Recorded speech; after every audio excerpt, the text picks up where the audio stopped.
looking for your first pair of in-ear monitors but don't want to spend too much money or want really terrible quality, if you tick any of those boxes, look no further than the Mee Audio M6 Pro 2nd generation.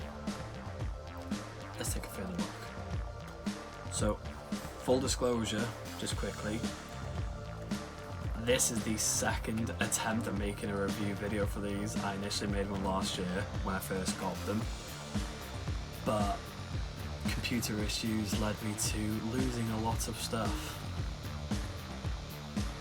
So I'm back 1 year, technically I'm back 1 year later with a follow-up to what no one has actually seen.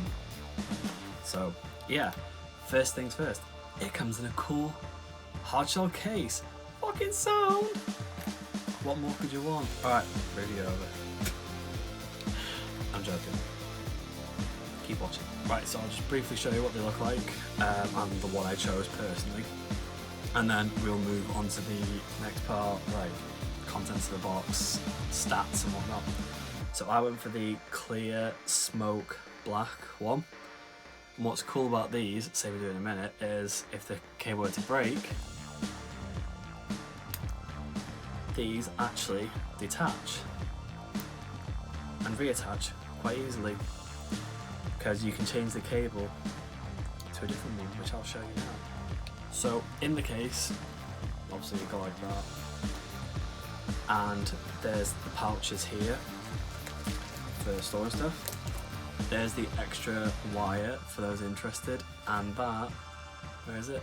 There is the microphone attachment, which why there's two, because some people like using for sports purposes or general use.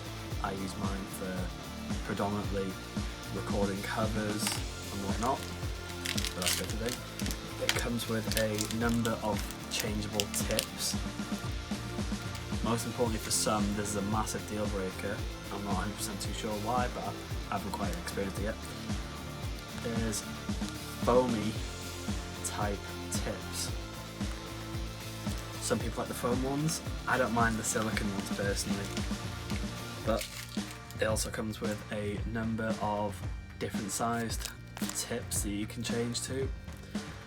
I personally have left mine with the ones that were already attached to it. I'm not too fussy personally, but I know obviously it's quite a good thing for others who like to have more noise isolation in being able to change them to the larger tips, or those who like to have a little bit of bleed, as they call it.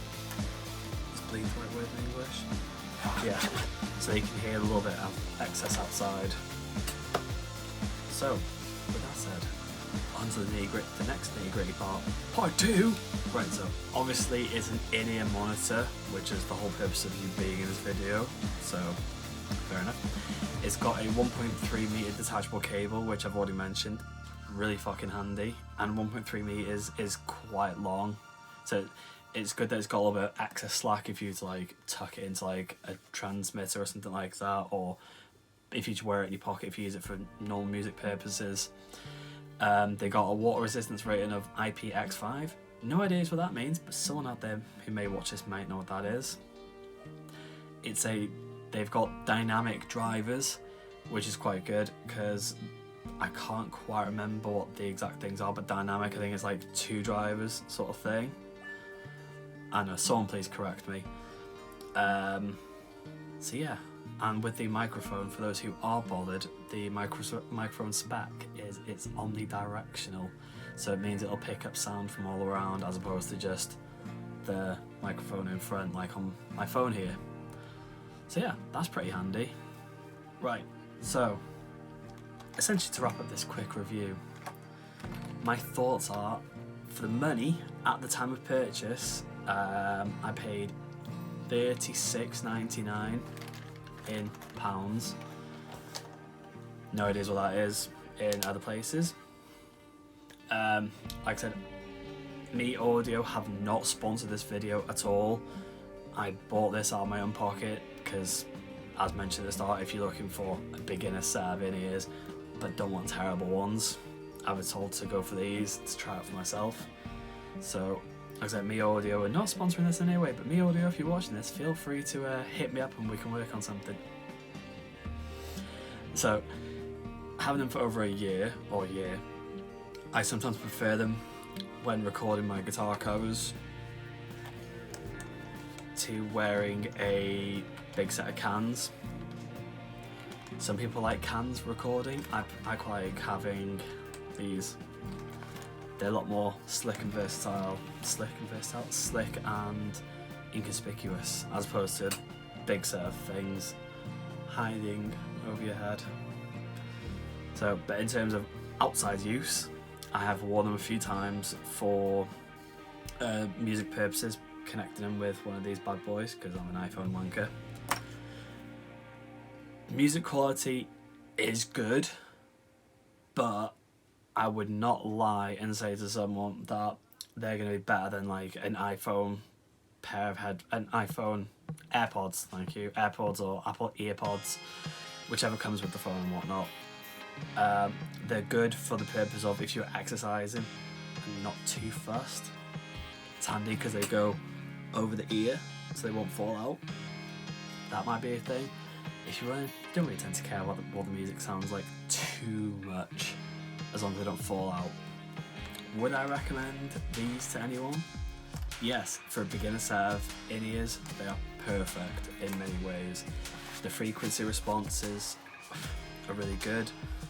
These, if I'm not mistaken, there was a graph on the website when I first got them that showed what they're mainly aimed at.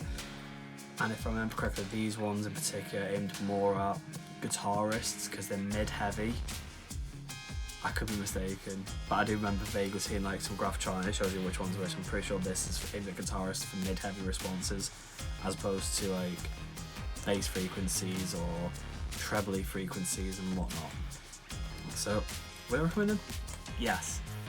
For the money, banging. And if you order them from Mee Audio themselves on their website, you can actually get custom plates to go on the actual ear pit. I don't have a proper logo, so obviously with only buying these from Amazon, I didn't have that option, but at the time I didn't have like a logo, still don't have a logo for the custom option. But I know there'll be some people that will. I think it's $25 extra on their website, so that's going to be like, call it £17 if you're from the UK, to get your own custom thing on the edge of the monitor, which is awesome. So with that said, that is the end of the video. Quick brief one, I chatted rubbish enough. So yeah, thanks to Mee Audio for making something like this at this sort of price range for a beginner in-ear monitor. We'll go with needer. So yeah, I have another review coming out soon for the cans I keep imitating on the side of my head. They're made by AKG, so we'll move on to that one another time. So if you made it this far, thank you for watching, and don't forget to like, comment, subscribe, or actually, if anyone knows any other what could be considered budget-friendly in-ear monitor options, let me know in the comments below. I might start, I could have a video or two more checking out some other in-ears that don't break the bank. Either ways, let me know. And that's good. Once again, don't forget to like, comment, subscribe, and yeah, with that said, until the next video, I shall see you later. Peace.